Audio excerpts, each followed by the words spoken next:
Hare Krishna. Hare Krishna.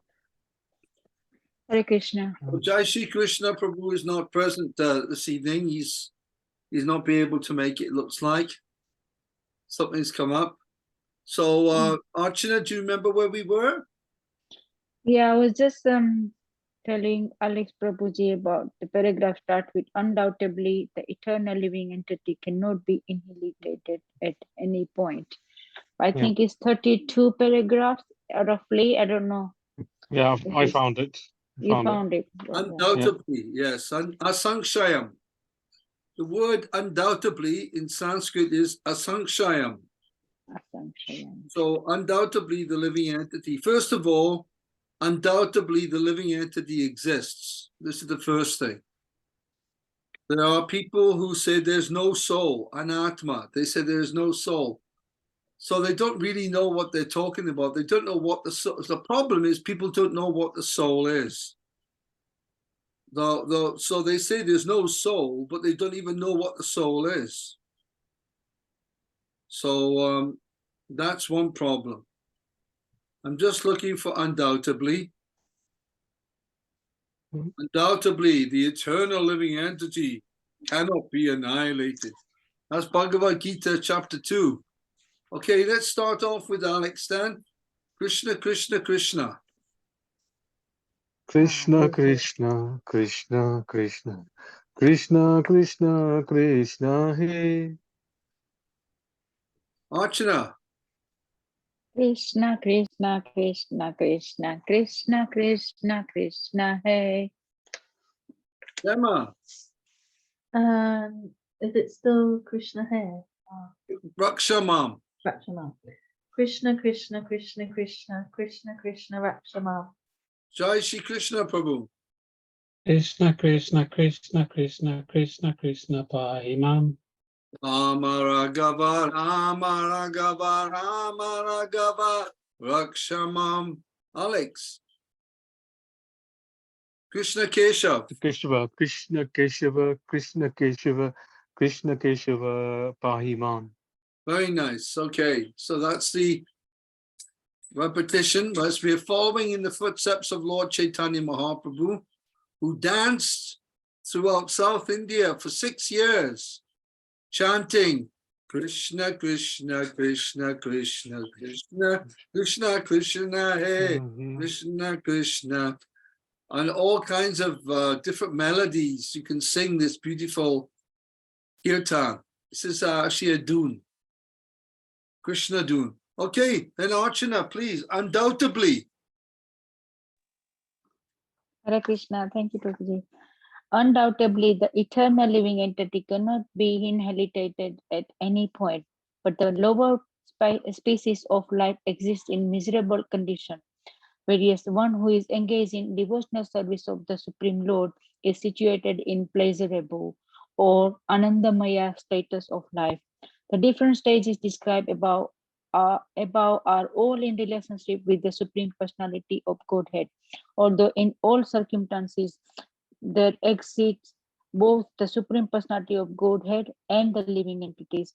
The difference is that the Supreme Personality of Godhead always exists in Anandamaya states, whereas the subordinate living entities, because of their minute position as fragmental position of the Supreme Lord, are prone to fall to the other stages of life. Although in all stages, both the Supreme Lord and the living entity exist, the Supreme Personality of Godhead is always transcendental to our concept of life, whether we are in bondage or in liberation. The whole cosmic manifestation becomes possible by the grace of the Supreme Lord. It exists by the grace of the Supreme Lord, and when inherited, it merged into the existence of the Supreme Lord. As much the Supreme Lord is the supreme existence, the cause is a cause of all causes. Therefore, the conclusion is the without development of Krishna consciousness, one's life is simply a waste of time. Yeah, the nice thing about Krishna consciousness, one of the amazing things, is that one understands the purpose of the cosmic creation. whilst everyone is asking the question, why does this exist? Why am I existing? Why is the world like this? Devotees are above that. They've transcended that because they know the purpose of material existence is there. So Gemma, can you tell us what the purpose of material existence is? Go on, Gemma. To become Krishna conscious. Yeah, yes, but what's the other purpose of material existence, the cosmic creation? Oh, because you want to enjoy separately from Krishna. Yeah, Krishna gives a facility for his part and parcels who are eternally situated in, what are they situated in? It begins with an A. What? N. What was the question again? This living entities are eternally situated in a particular type of existence. It was in the purport there, it was in the paragraph about the Lord. He's situated in a certain type of existence. Oh, Ananda Maya. Ananda Maya, Oh. yes. And what are the 4 stages of material existence? We discussed this last week in depth. Archana was very good at it. Annamaya, Pranamaya. Annamaya. Then the next one is? Pranamaya. I'm reading from the book, sorry. Oh, she's reading, she's cheating. I'm telling you the Alex, truth. what's the next one after Pranamaya? Magamaya.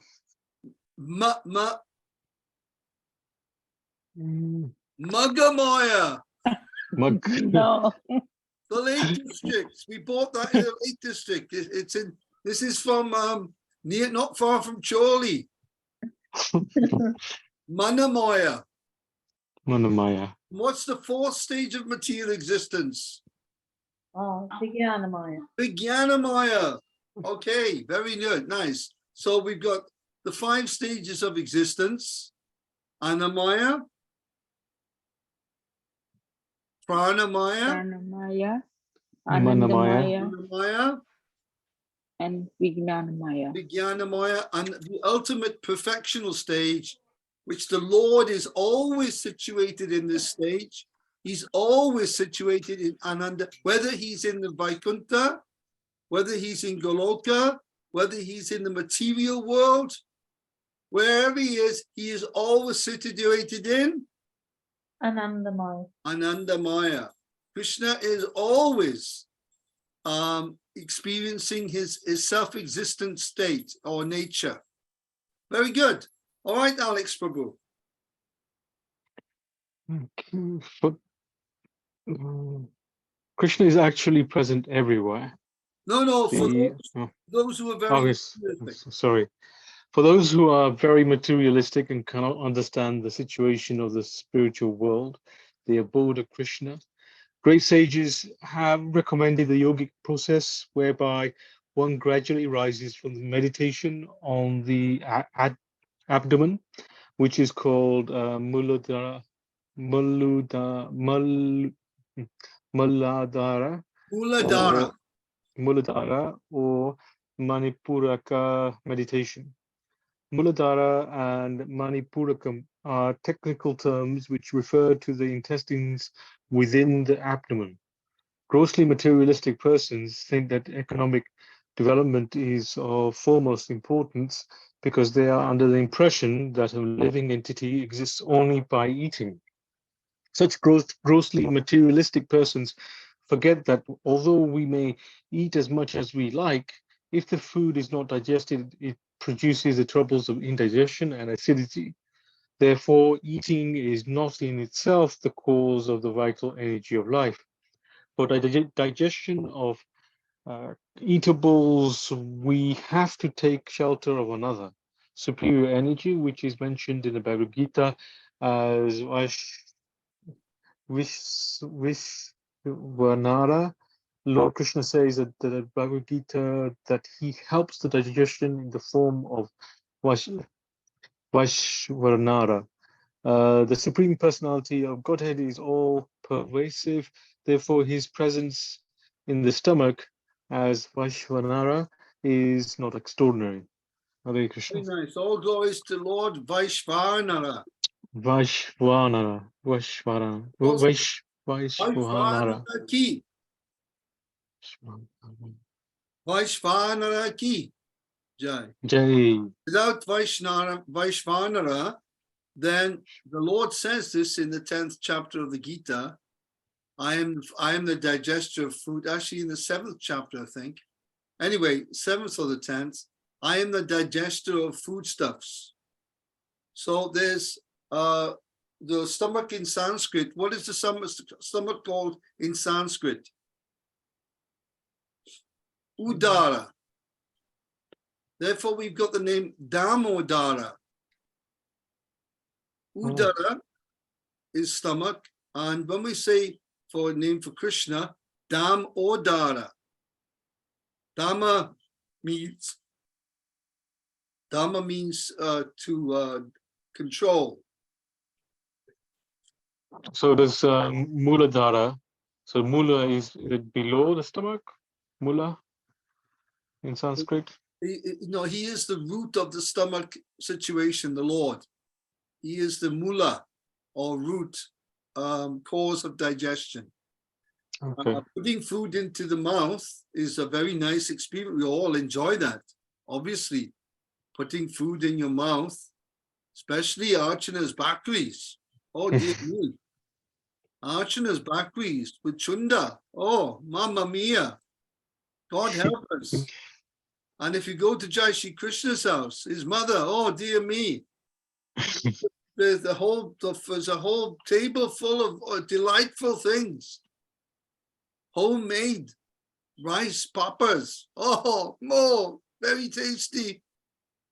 Daddy, So the thing is, it's great to eat it, but after that, we depend on the Lord. We may put the food in the mouth, but after it's gone down the throat into the stomach, then we are at the mercy of Lord Vaishvanara. So we should pray to Lord Vaishvanara to remain strong in our stomach, in our body, so that we may go on eating. Prabhupada, in his old age, was told by the doctor several times, please do not eat anything with oil. Don't eat oil, especially mustard oil. It's very heavy to digest. But Prishima, Prabhupada's sister, Bhavatarini, she would cook for Prabhupada very nice brinjal, fried in mustard oil. And Prabhupada would say, I can't help it. He said, if I can't eat, there's no life without eating. Prabhupada said this. But well, how can you just live without eating? It's such an important part of life, and it's the first stage of existence. What is this first stage of material existence? Anamaya. Anamaya. The anamaya, the taste of food. So today we're learning about Vaishvanara. It's very important. Okay, Jai Shri Krishna Prabhu, carry on.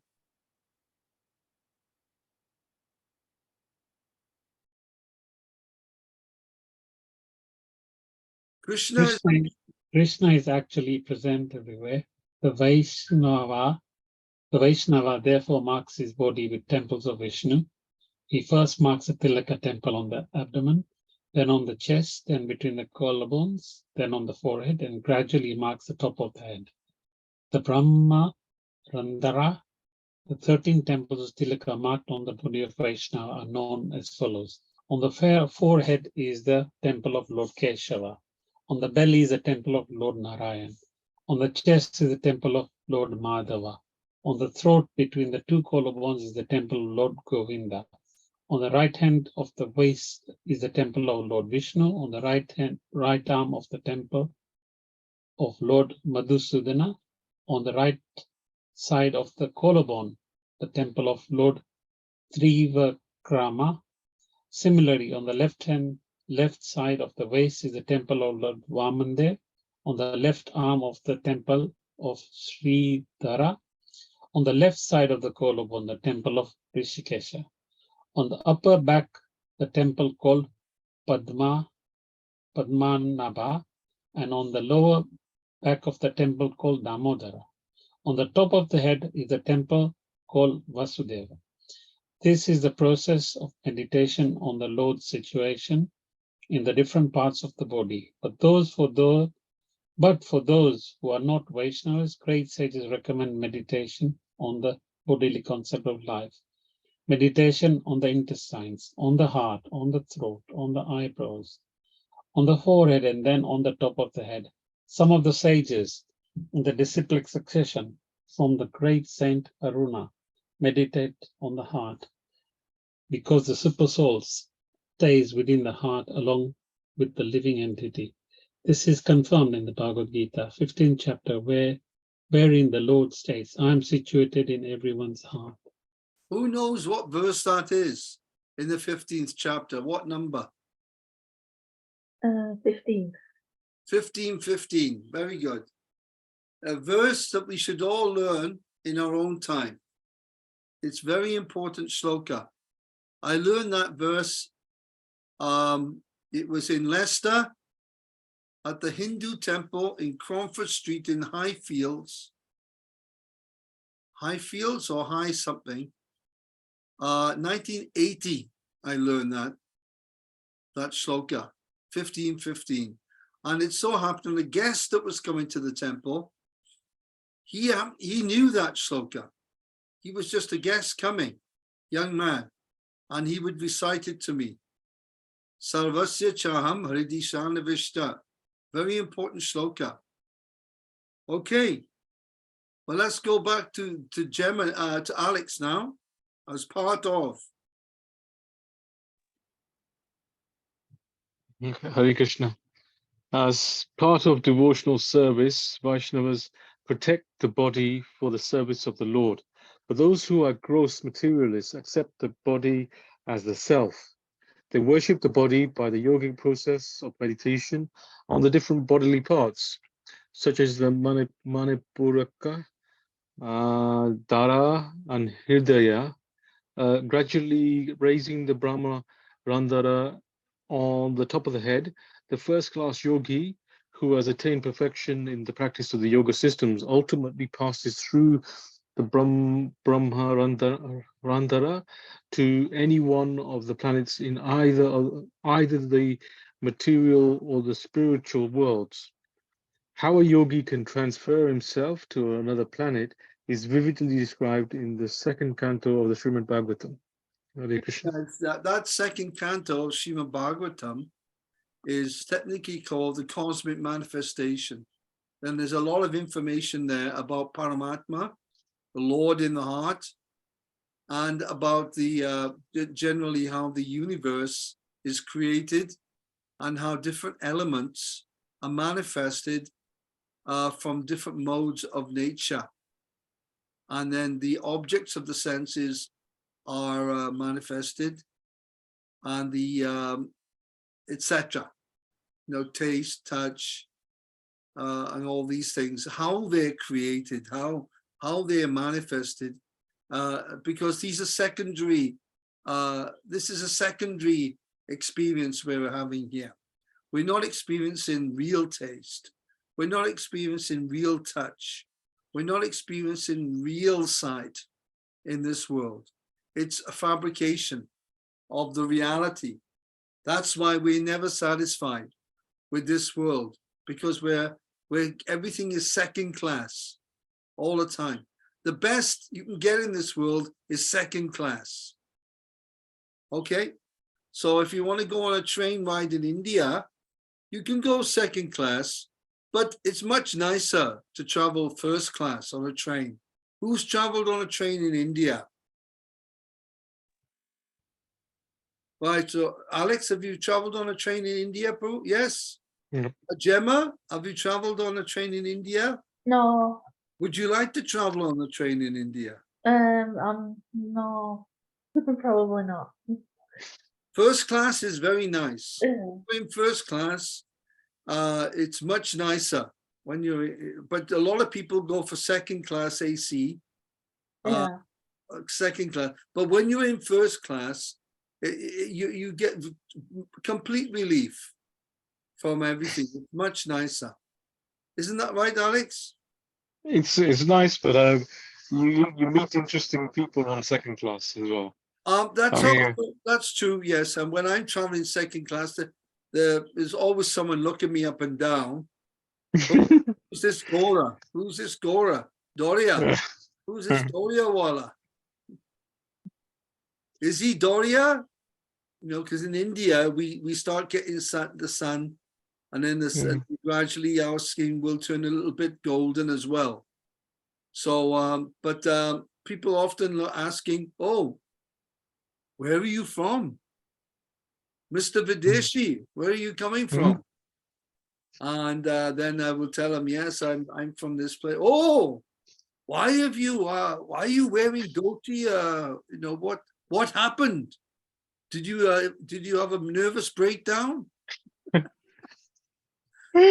Have you had a problem?" Yes, I said, yes, the problem was that someone gave me a book about this Krishna, this rascal Krishna. And this rascal Krishna, look what he did to me. Okay, Gemma, your turn. In this regard, Can I ask a question? yeah. Yeah, you know the Annamaya and the Pranamaya, and do you move through it or not? No. Do we? Do you like move from one to the next to the next? Yeah, well, when you're a baby, for example, when you're a baby up until the age of maybe 3, 2.5, or at least 1.5, only thing you know is Annamaya. Yeah. You see,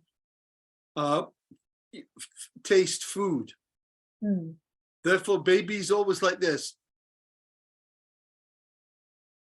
Babies. Yeah. They can't speak much. They don't move much, but they do this. They're tasting. So Yeah. the first perception of life, you see, as a baby, is taste. Yeah. So you've moved through that stage. Yeah. But there are species of humans who are fixed on that level of just taste. They just want to eat. I They think want I'm a to bit like that. taste things. And pranamaya, breathing and eating. A lot of human beings are just based, and these human beings identify grossly with the body, just like an animal will not consider they're anything else other than the body. But a human being coming to manamaya will start thinking, hey, hang on a minute, you know, is this me? Is there anything more than this? Then Vijnanamoya, oh, I must find out. There is something more. I must find it. Vijnanamoya. So then you become a darshana or philosopher. Okay? Yeah. There we go. Carry on then. All right. In this regard, Shukadev Goswami has recommended that the beginners worship the Virat Purush, the gigantic universal form of the Lord. One who cannot believe that the Lord can be worshipped with equal success in the deity or archer form, or who cannot concentrate on this form, is advised to worship the universal form of the Lord. The lower part of the universe is considered the feet and legs of the Lord's universal form. The middle part of the universe is considered the navel or abdomen of the Lord. The upper planetary systems, such as Jana Loka and Mahaloka, are the heart of the Lord, and the topmost planetary system, Brahmaloka, is considered the top of the Lord's head. There are different processes recommended by great sages according to the position of the worshipper, but the ultimate aim of all meditational yogic processes is to go back home, back to Godhead. As stated in the Bhagavad Gita, anyone who reaches the highest planet, the abode of Krishna, or even the Vaikuntha planets, never has to come down again to this material condition of life. Yes, this miserable material condition. Oh, sorry, to this miserable material Yes, condition. dukkhalayam ashashvatam. It's miserable and it's ashashvatam means it's temporary. Your problem is temporary, but your happiness is also temporary. Nothing is permanent. There's no, what we call permanent, according to the Nectar of Devotion by Rupa Goswami, when we achieve a permanent stage of life, it's called Sthayi Bhava. Can we all repeat this, please? Sthayi Bhava. Sthayi Sthayi Bhava. Sthayi, S-T-H-A-Y-I, Sthayi Bhava. Sthayi Bhava. Sthayi Bhava. Now, this is very much, this stage is very much desired. When one becomes situated in Sthayi Bhava, one is actually becoming reinstated into one's eternal existence again. Right now, we've lost our eternal existence. We've lost all contact with everything in terms of reality, because we're stuck in this dream. I've mentioned this before.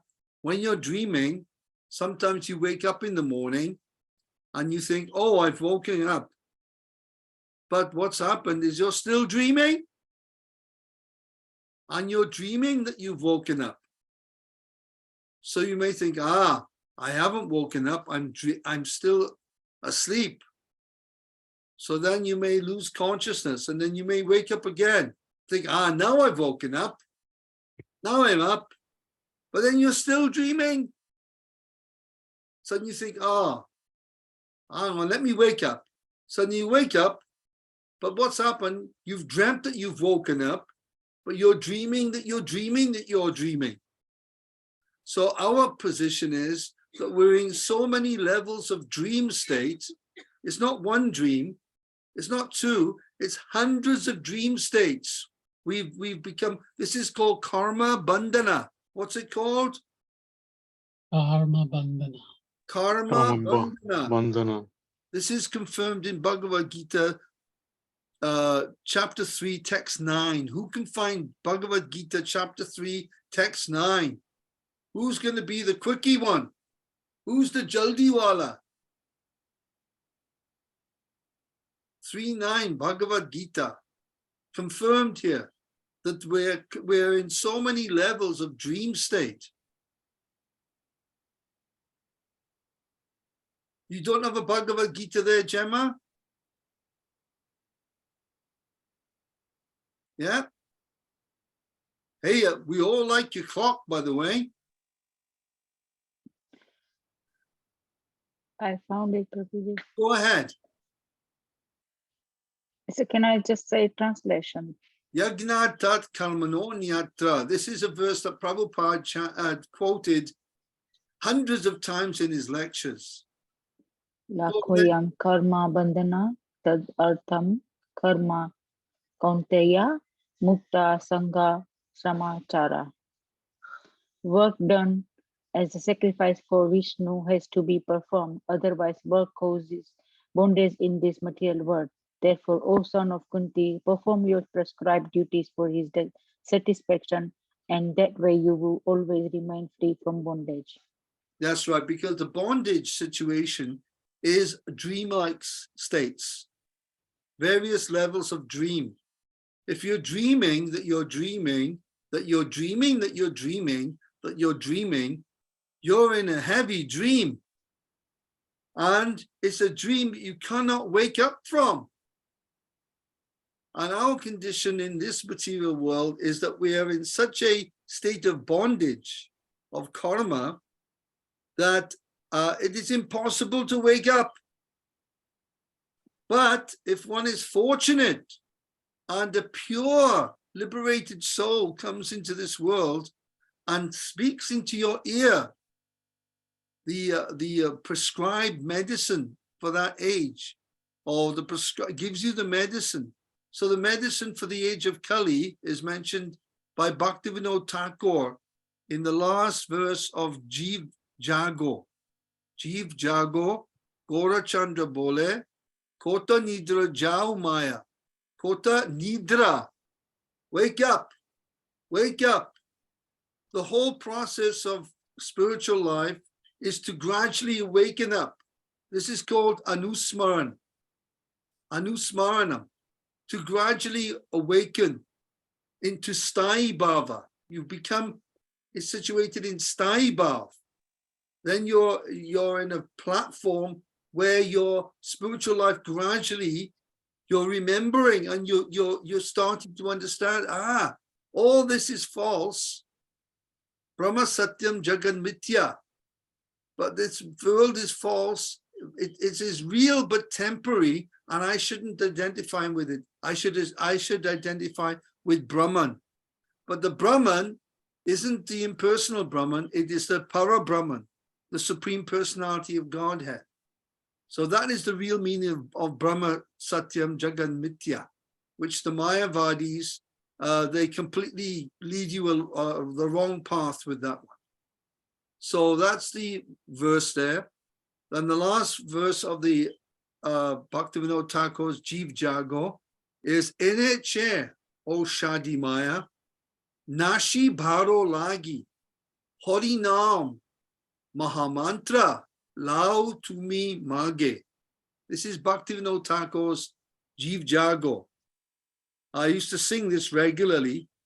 Jeev Jago, Jeev Jago. Does anyone know this?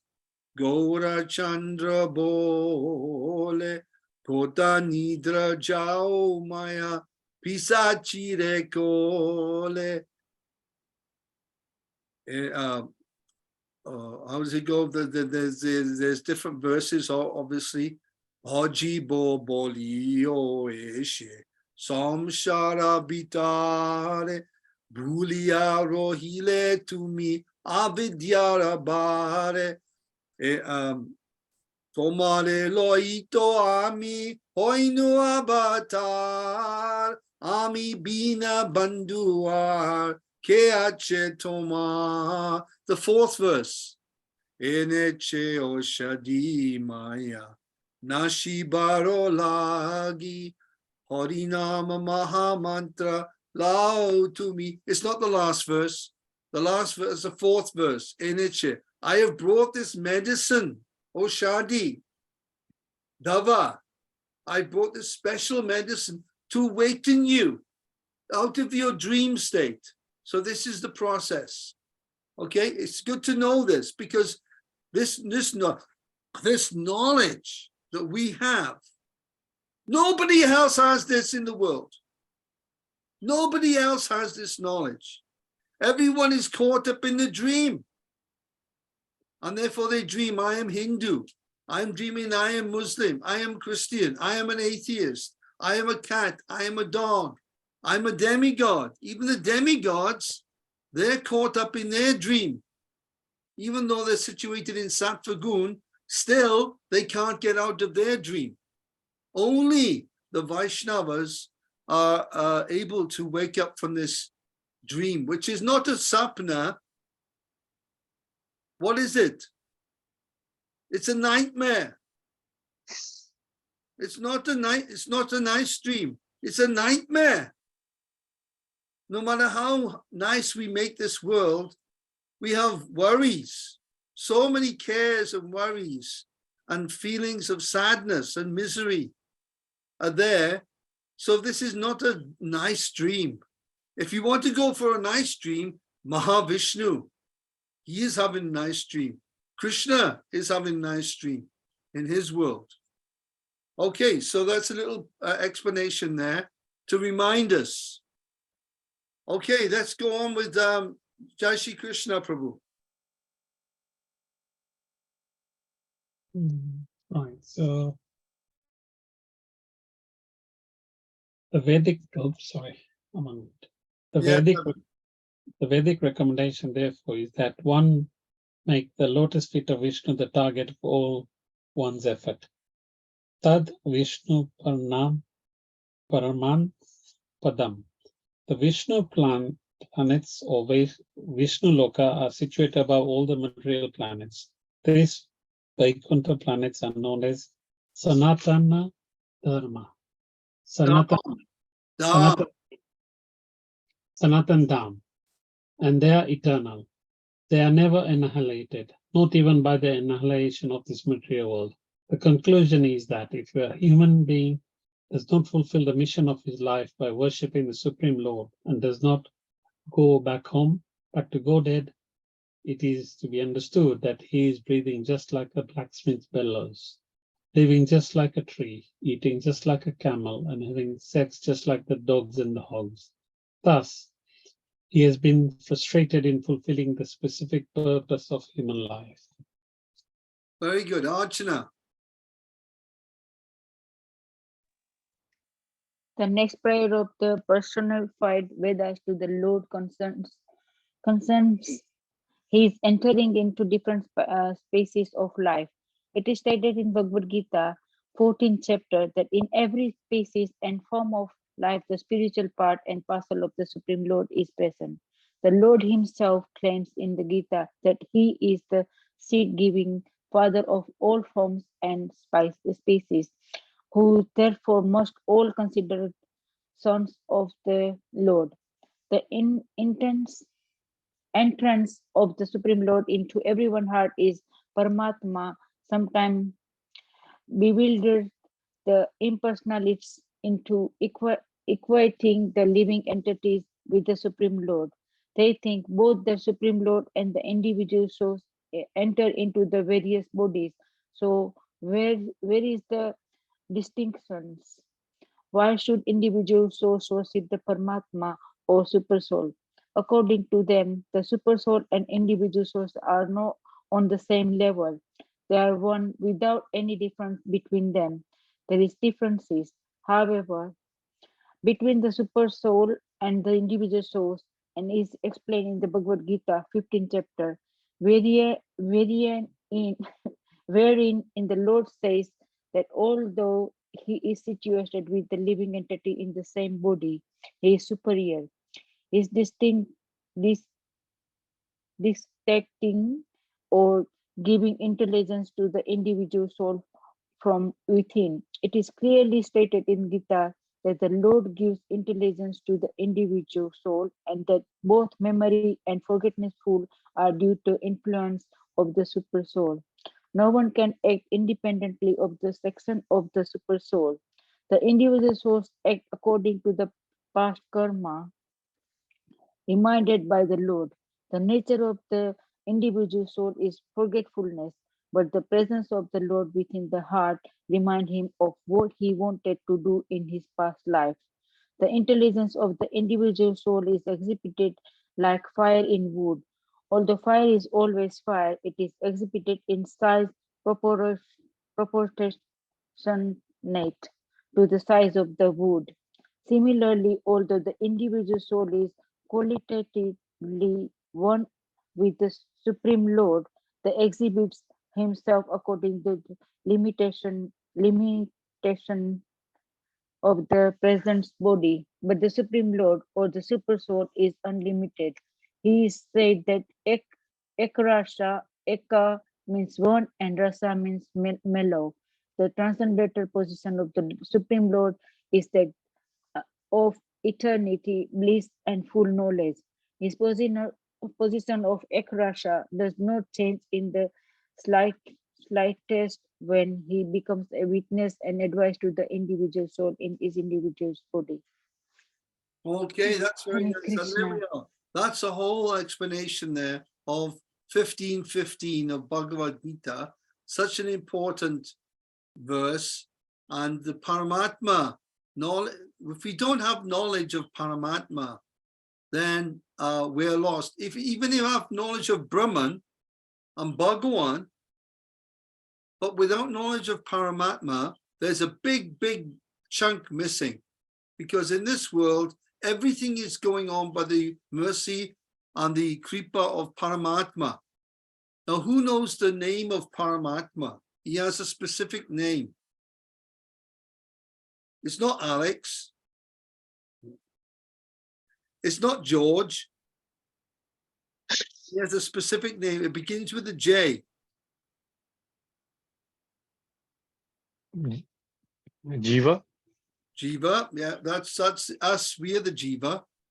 So what is the name of Paramatma? He has a specific name. What's the name of people? When we say people, Log is one.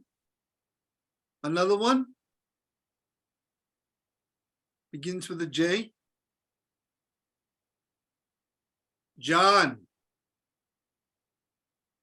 John. There was one devotee. His name was called Vishnu John. He was initiated by Prabhupada. He was a Swami. Vishnu John Swami. Famous in America for distributing Prabhupada's books and preaching. He was very good at puppets. He would do puppet stories, and he would sing non-stop all day, all night. He'd be singing until his throat was hoarse. It was always, when he spoke, his throat was always husky because he was always singing for Krishna. His name was Vishnu John. So the name of Paramatma, the official name of Paramatma is, I've given you half of the name.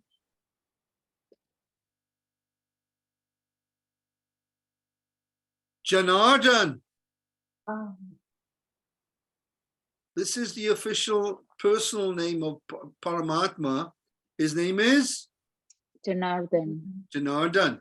Janardhan is a form of Vishnu. And this form is situated in everyone's heart. Jan, with all the Jan. Okay? So let's go to Alex now. But the individual soul. Hare Krishna. But the individual soul from Lord Brahma down to the ant exhibits his spiritual potency according to his present body. The demigods are in the same category with the individual souls in the bodies of human beings or in the bodies of lower animals. Intelligent persons therefore do not worship different demigods, who are simply infinitesimal representatives of Krishna's manifest in conditioned bodies. The individual soul can exhibit his power only in proportion to the shape and constitution of the body. The Supreme Personality of Godhead, however, can exhibit his full potencies in any shape or form without any change. The Mayavadi philosophers' thesis that God and the individual soul are one and the same cannot be accepted because the individual soul has to develop his power according to the development of different types of bodies. The individual soul in the body of a baby cannot show the full power of a grown man, but the Supreme Personality of Godhead, Krishna, even when lying on the lap of his mother as a baby, would exhibit his full power by killing Putana and the other demons who attacked him. Thus, the spiritual potency of Supreme Personality of Godhead is said to be Ekarasa, or without change. The Supreme Personality of Godhead, therefore, is the only worshipable object, and this is perfectly known to persons who are uncontaminated by the modes of material nature. In other words, only the liberated souls can worship the Supreme Personality of Godhead. Less intelligent Mayavadis take to the worship of the demigods, thinking that the demigods and the Supreme Personality of Godhead are on the same level. Yes, this is the second offense against chanting the holy name of Krishna. The second offense, excuse me, the first offense is Satam Ninda. And the second offense is Shivasya Shivishno Ya Iha Gunamadi Sakalam. This is mentioned in the Padma Purana, that we think Shivasya, the name of Vishnu is called Shivasya, auspicious. Lord Vishnu and his name are the same. But to think that the demigods who have got material forms, remember, as mentioned here in the paragraph, the demigods, their bodies are made of material elements. They're not made of Satchitananda, Vigraha. They're made of Bhumi Apurna Lovayu Kamanom Bodhirevacha Ahankara. So their bodies are made of either mind, intelligence, Ahankar, or ether, calm, or even water, like our body is made of water. It's a water body that we possess. The demigods, their bodies are made mainly of ether, mind, intelligence, and ahankar. That's why we can't see the demigods. But when we see a picture of a demigod, we should understand that this form is material. When we see a picture of Vishnu or Krishna, this form is not material. It is Satchitananda. It is spiritual, pure consciousness, infinite consciousness, condensed, infinite consciousness, the infinity. And therefore, the Lord is all glorious because he is full of all siddhis. His name is Yogeshwara, one who has got all siddhis. Okay, let's finish off with Jai Shri Krishna, Prabhu. Personified Vedas continue to offer their obeisances. Dear Lord, they prayed. After many, many births, those who have actually become wise take to the worship of your lotus feet in the complete knowledge. This is confirmed in the Bhagavad Gita, wherein the Lord says that after many, many births, a great soul or Mahatma surrenders unto the Lord, knowing well that the Vasudev Krishna is the cause of all causes. The Vedas continued, as already explained, since the mind, intelligence, and senses have been given to us by God. When these instruments are actually purified, there is no alternative but to engage them all in the devotional service of the Lord. Living entities' entrapment is in different species of life is due to the misapplication of his mind, intelligence, and senses in material activities. Various kinds of bodies are awarded as a result of a living entity's action, and they are created by the material nature according to the living entity's desire. Because a living entity desires and deserves a particular kind of body, it is given to him by the material nature under the order of the Supreme Lord. Okay, so that verse that Prabhupada quoted at the beginning is Bhagavad Gita 7:19. Who can find that one? Who can find that very quickly? Chapter 7, text 19. Famous verse. Very, very important verse. 7:19. Bahunam Chanmanamante Gyanavam Mam Prabhadyate. Who's going to find it?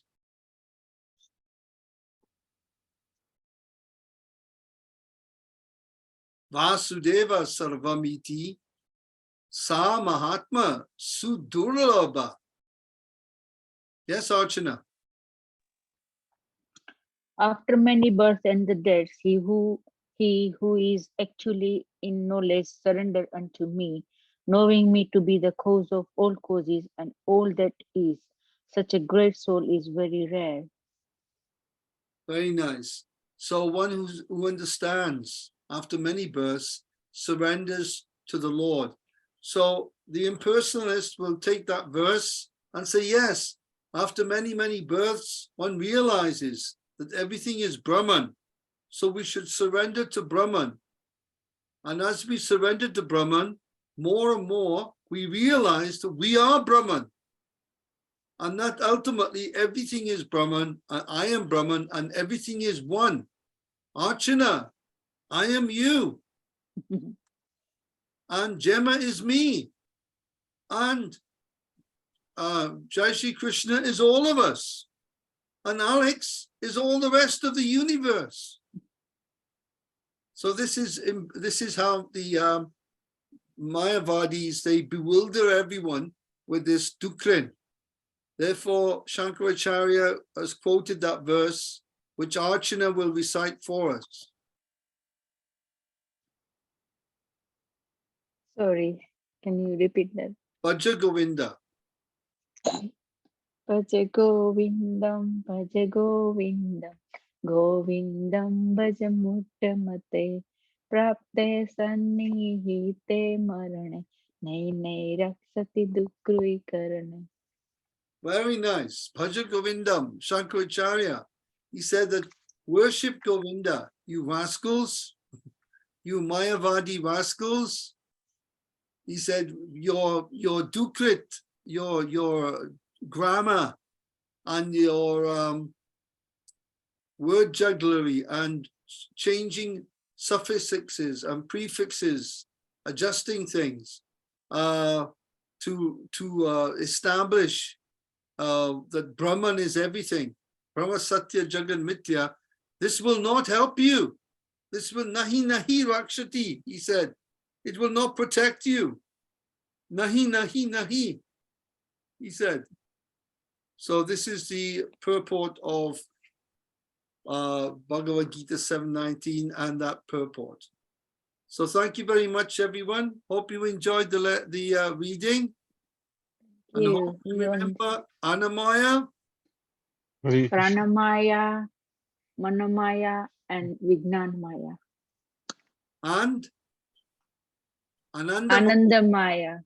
which we can get back to that, but the Lord, he's always situated in that stage. Ananda. Haribo. Hare Bol. Haribo. Thank you, I Prabhuji. spoke to Acharya Sevak today at the Manor. Do you know Acharya Sevak? He runs all the Janmashtami, all the shops, Radharani's bakery. He's from Scotland. He joined in 1983. I've known him for 40 years. So I discussed with him yesterday, and I'm picking up the Krishna Mahabharat books on Thursday. So I'll be picking them up from Acharya Sevak here in the UK, just for you to keep you informed. Thank you. No Hare problem. Krishna. Thank you, Prabhuji. Hare Krishna. Thank you for the Hare class. Krishna. Now, next Tuesday, I'll be in Bangladesh. We're going on Thursday for 5 days for their Janmashtami, and they want me to do some Music. Kirtan. Yeah, no. music and everything. So I'm going to try to, hopefully, I'll get the internet so that on Tuesday we can join. It'll be 8:30 my time over there. Okay. But I'm hoping, if not, then Jai Shri Krishna Prabhu, please, you just carry on with the Okay. blissful Leela of Krishna reading. Haribo. Hare Krishna, Bol. Oh, Krishna book ki. Jai. Jai. The bliss of Choli. Haribo. Haribo. Hare Krishna. Everybody.